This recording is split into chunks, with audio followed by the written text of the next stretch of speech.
All right, Alexander, let's talk about Macron and some news that one of his people in the government was having lunch or dinner or something or coffee with Marine Le Pen's daughter. Or what? This is a bizarre story, but what's going on here? What's the exact story? Yes, we're talking about a gentleman called Monsieur Bruno Roger-Petit. Now, he is one of Macron's closest advisors, and he had a meeting in a private room. We don't quite know what time of the evening it was or day of it was, but it was in October with Marion Maréchal. Now, she is the niece of Marine Le Pen. She is the granddaughter of Jean-Marie Le Pen, who created the Front National, the party which Marine Le Pen leads. Marianne Maréchal, was a rising politician in the Front National, and somebody who some people have seen as a possible rival to Marine Le Pen. Now, I think what you need to understand, and in order to make some sense of this story, is that France is due to hold presidential elections in April 2022. That's not actually such a long time off. And Marine Le Pen is looking like an increasingly strong challenger to Macron. Macron, if you remember, won the election essentially as the anti-Le Pen candidate, but it seems that support is bleeding away from him. He's had the problems with the yellow vests, which have never really resolved. He's got a severe economic crisis in France. The pandemic hit France badly, and on top of everything, we've discussed in recent programs how his attempts to carve out a position as the leader of the EU, as a kind of, somebody who was pushing for integration in the EU, has basically been blocked by the Germans at every turn. So he's looking rather fragile in French terms. So he's trying, in his own way, to try to win support from the more nationalist, patriotic section of French society, which he has, to a great extent, alienated with his globalist and integrationist agenda. And he's been doing that by posing as something of a French patriot. He's been taking a strong line against Erdogan in the Eastern Mediterranean, against Turkey. He's been taking a very strong line, or trying to take a very strong line, with over the Brexit issue. But of course, that failed because Merkel just basically sidelined him. And he's been trying also in a kind of way to reach out to Russia, which is a popular policy with the patriotic part of French society, both those who were formerly left, by the way, and who used to be supporters of the French Communist Party, and those who are the Gaullists, the people on the right, who are the natural supporters of Marine Le Pen. So that is basically what Macron has been trying to do. He's not been making any real headway because realistically, no one in France really believes that Macron, Mr. Globalist, Mr. Integrationist in chief, is really got his heart committed to any of these policies. They all know that ultimately his real agenda is, as he always says, more Europe, more integration, more globalization, those kind of things. So what he's been trying to do is, since he can't win over the right, he's trying to split it. And it is fairly well known in France that Marianne Maréchal, who's only 31, is something of a rival within the Front National to Marine Le Pen. And he's trying to play the one off against the other and trying to encourage Maréchal to make her own run for the presidency in 2022.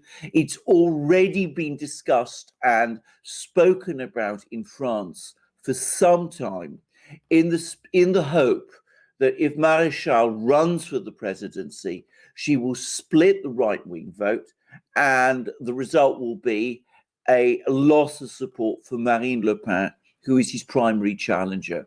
It's a clever strategy, very French in its style. The French like to do this sort of thing often. The problem is it failed. Maréchal clearly does not want to be used by Macron, of all people, in this way.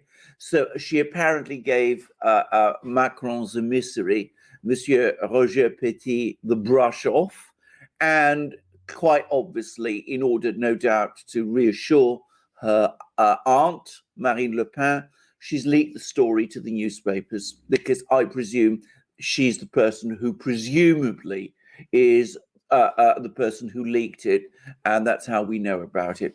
The result has, of course, backfired on Macron, because, of course, his attempt to stitch up a deal behind the French people's backs with a right-wing politician has incensed his own party and the part of French society that continues to support very vocally the globalist, integrationist agenda with which he is identified. So it was a big loss for Macron and a good indicator of the way in which French politics is slipping away from him. I predict that he's going to have real problems, very real problems, getting re-elected in 2022, and he may very well follow the example of Hollande and pull out before the election comes. Or he could hire Dominion. But on that note, why doesn't he just, instead of going right and looking at conservatives or patriots, why doesn't he just go full left? Yes, I think the reason is that there is a swing to the right in France, as there is in many places. And to some extent, one of the effects of Macron is that, of course, he's actually weakened the left, because he's identified the left very much with globalism and integrationism. And there isn't very much of an organized left in France anymore. And he's also got the problem that there is someone further to the left of him, who is Mélenchon, who is a leftist, but an anti-EU leftist.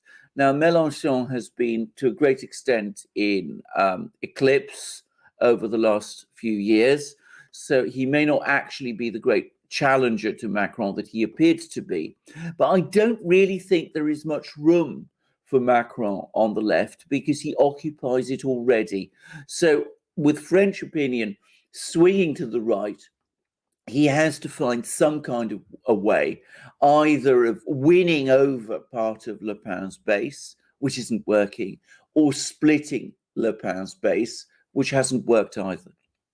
So Marine Le Pen is going to win? That is a big question, because, of course, France is a difficult challenge for someone like Marine Le Pen, and we could very easily see all kinds of things starting to happen over the next few weeks and months. The danger for Le Pen is, they could start new legal proceedings against her, which is what they did before in the previous presidential election. They could start inventing scandals around her. There are all kinds of games that are played in France. So it's going to be a challenge to get Le Pen over the line, even despite the fact that the momentum of events is starting to shift in her direction. And the other thing they can do, and I suspect, I'm talking about, the French deep state and all the globalist people who basically run France, is that they can do to Macron and to Le Pen what they did in the previous election, which is invent a new person, fabricate another sort of centrist candidate, who's, you know, young, attractive, dynamic, and sell him to the, or her, to the French people as the new person who's going to solve France's problems and at the same time keep France, you know, clear of the extreme right.